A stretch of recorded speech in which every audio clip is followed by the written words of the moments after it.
What is up, everybody? Escape211 here, and we got a lot to cover today because we are on the test server and we're looking at Blockhorn and the Overdriver 16. All right, I played a few matches of each, and I'm going to talk a little bit about each of them as we go through. This first one is Blockhorn at a natural 5-star state. I will put my build up here just so that you can see it with the Savant.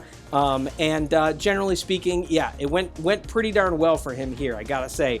This dude, first we'll talk about his stats. He is a monster, in my opinion, all right? We already kind of got the sense of that because we got an idea of what his ability will be, but we are gonna get more into the stats and all of that details right now. So first of all, as a tank, this guy has a pretty darn beefy body. He is not quite as beefy as Bastion, but very respectable for his HP considering this game, right? HP is always valued less than damage overall, but his HP as a tank is good. It's solid. You know, he also has pretty solid speed. This is not, you know, Bastion is 18, so this guy at 19 speed is a little bit faster, which is cool to see for a tank. I really, given what this guy potentially has, I expected this guy to actually be a lot slower. So to see him at 19 was pretty crazy to me. And then, of course, we have the damage shield that he gets. And, oh man, look at the health on that thing. Over 500k. That is crazy. That's a monstrous shield, no doubt, first to start. And it does damage boosting by 30%. I mean, this guy has everything going for him. Solid speed, solid HP, crazy shield, damage boosting, 32 energy. What's not to like, all right?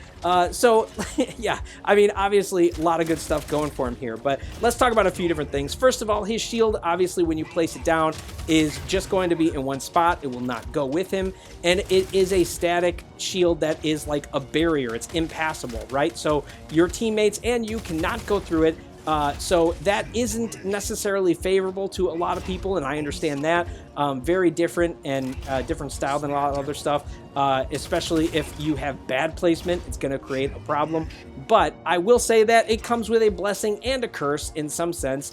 Because enemies can't pass through, you can use this to block off your enemy or focus on choke points. And it also has the ability to negate some stuff, as well as like dealing with dash mechs, right? There have been times in these matches where dash mechs will come at you. You can put this down very quickly. It has like almost no delay, and stop a dash dead in its tracks. Not only that, it seems like it negates some abilities. Now, I haven't really tested this out in its fullness, but it does seem like EMPs and different stuff like that you would get hit by, because there's times when I've been close to a Bastion shield that breaks or a Surge dashes in on me. When I had the shield up, I did not get hurt or hit by EMP, which is huge. So the potential for that seems really good to counter a lot of stuff as a defense mechanism, which is really cool.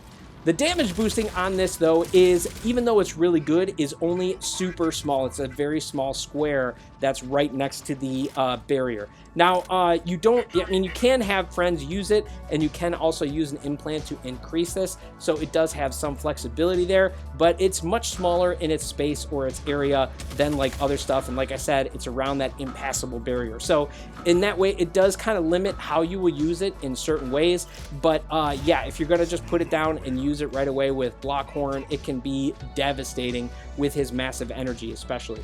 But yeah, generally speaking, I felt like at this stage in the 5-star region, he played very, very well. I was happy with his performance and how the Savant did. I am, you know, curious to see how this will do maxed out.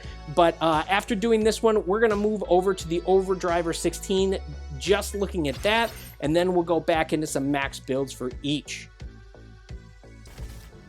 All right, so we are going to look at the Overdriver 16 now. Now, since this one is a 16 energy weapon, I'm just going to put a single one on my base level Aegis, just so you can get an idea of how this would work at a 5-star level, and then we'll do a max build afterwards. And since this is a weapon that has some exposure, Aegis made a lot of sense to me.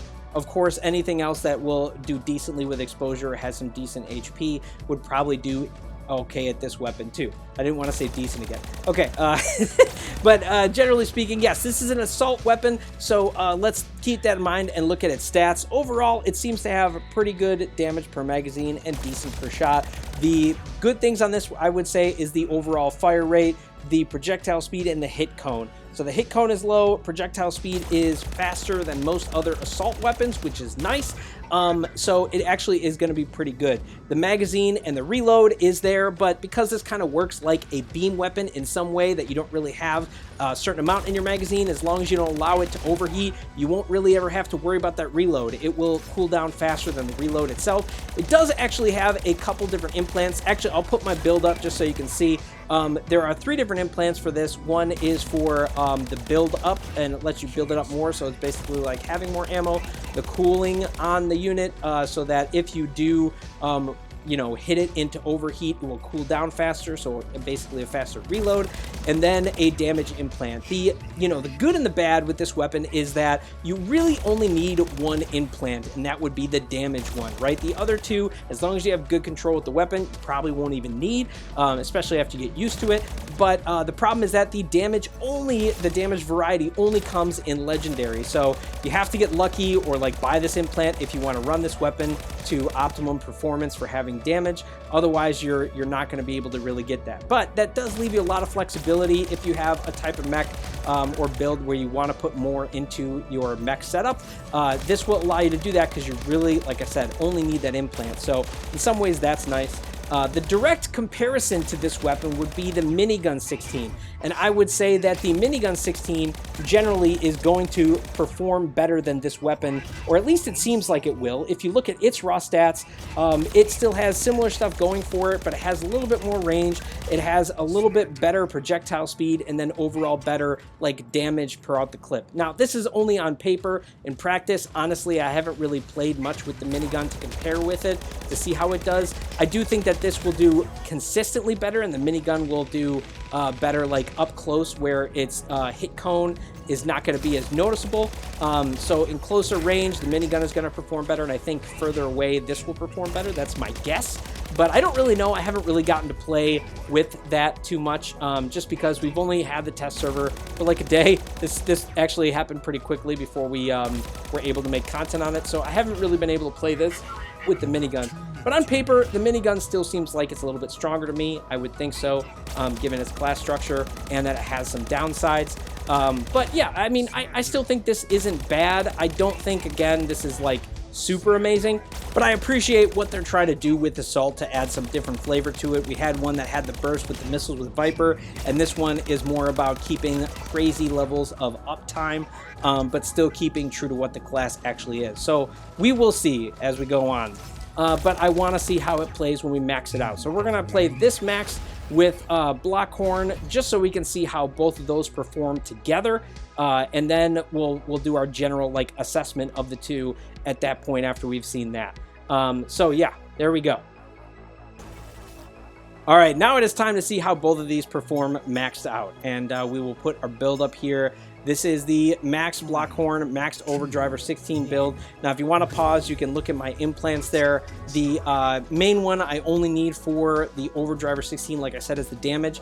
But Blockhorn, I have 3 on him. One is the damage boosting. So instead of it being 30%, it is now 60% damage boosting on a 16 energy weapon, which is crazy.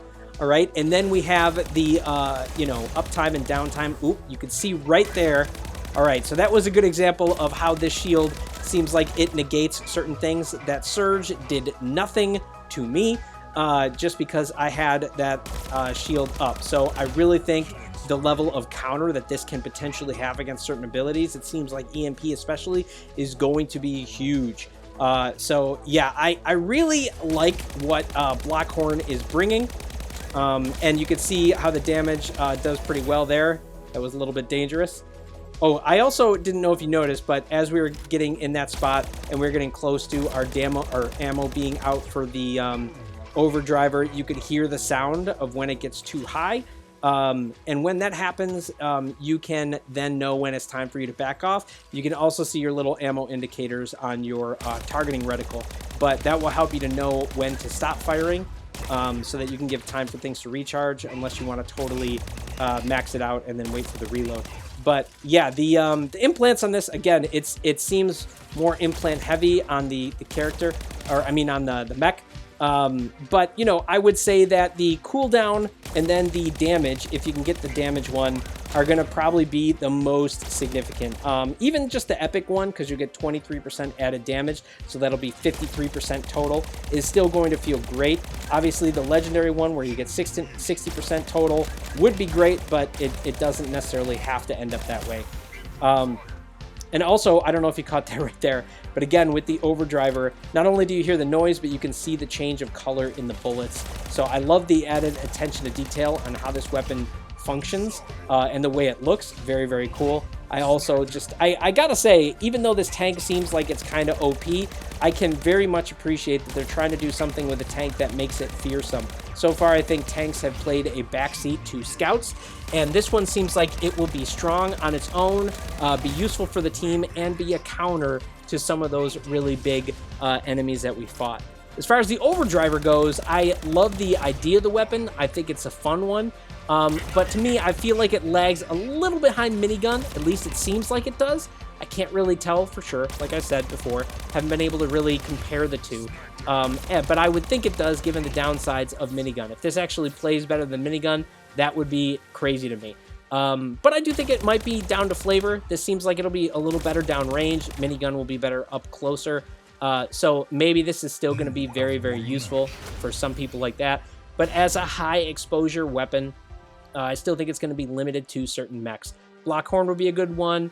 Panther would be a good one, but that's probably all that it would really be useful for the 16 one. That's my overall thinking. Blockhorn, I think, seems great. I think he has a lot of meta potential. But Overdriver, I would say, you know, is a fun one. Not necessary for a lot of people. But you guys can let me know what you think. As always, feel free to comment below, and we will see you out there on the battlefield.